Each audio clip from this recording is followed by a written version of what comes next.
മച്ചാമാർ അപ്പോൾ ഗീവുമായി ബന്ധപ്പെട്ട് ഒരു കാര്യം പറയാനാണ് ഞാൻ വന്നേക്കുന്നത്. അപ്പോൾ നമ്മുടെ സിവിക്ക് അപ്പോൾ ഗീവേ കൊടുക്കുന്നതെന്നുള്ള കാര്യം എല്ലാവരും ചോദിക്കുന്നുണ്ട്. അപ്പോൾ ഒരുപാട് ടൈം ആയിട്ടുണ്ട് നമ്മുടെ സിവിക്കിൻ്റെ ഗീവേ. അപ്പോൾ ഈ അടുത്ത് തന്നെ കൊടുക്കും.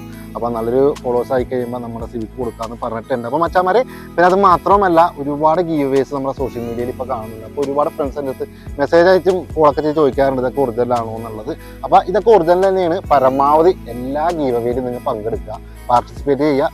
നിങ്ങൾക്ക് ഫ്രീ ആയിട്ട് കിട്ടുന്ന സാധനങ്ങളാണ്, അത് നിങ്ങൾ കളയരുത്. അപ്പോൾ അതാണ് എനിക്കും പറയാനുള്ളത്. ഇപ്പോൾ എൻ്റെ എന്നല്ല, മറ്റുള്ളവരുടെ ഏത് ഗീവേയിലും പങ്കെടുക്കുക. അപ്പോൾ നിങ്ങൾക്ക് വേണ്ടിയാണ് ഇവർ ഫ്രീ ആയിട്ടെല്ലാം ചെയ്യുന്നത്. അപ്പോൾ മച്ചാമാരെ പിന്നെ നമ്മുടെ സിവിക്കിൻ്റെ ഒരു കാര്യം ഏകദേശം 1 ലക്ഷം ഫോളോവേഴ്സ് ആകുമ്പോഴൊക്കെ കൊടുക്കുന്നൊക്കെ എല്ലാവരും പറയുന്നുണ്ട്. അപ്പോൾ ഞാനത് പരിഗണന എടുത്തിട്ടുണ്ട്. ഏകദേശം നല്ലൊരു ഫോളോവേഴ്സ് ആയി കഴിയുമ്പോൾ നമുക്ക് കൊടുക്കാതെ വിഷയമൊന്നുമില്ല. അപ്പോൾ കുറച്ച് നാളായി ആ ഒരു സിവിക്കിന് വേണ്ടി എല്ലാവരും വെയിറ്റിംഗിലാണ്. പിന്നെ അത് മാത്രമല്ല ഇതിന് ശേഷം ഒരുപാട് ഗീവേഴ്സിനും വന്നുണ്ട്. അപ്പോൾ അതും ഒരു പ്രശ്നം തന്നെയാണ്. അപ്പോൾ റൂൾസൊക്കെ മാറ്റി ഞാൻ രണ്ടാമത്തെ ഒരു വീഡിയോ ഇട്ടിട്ടുണ്ടായിരുന്നു. ഫസ്റ്റ് വീഡിയോ ഞാൻ കളഞ്ഞിട്ടുണ്ട്. ആ ഒരു ഫസ്റ്റത്തെ വീഡിയോ ഞാൻ നിങ്ങൾക്ക് കൊണ്ട്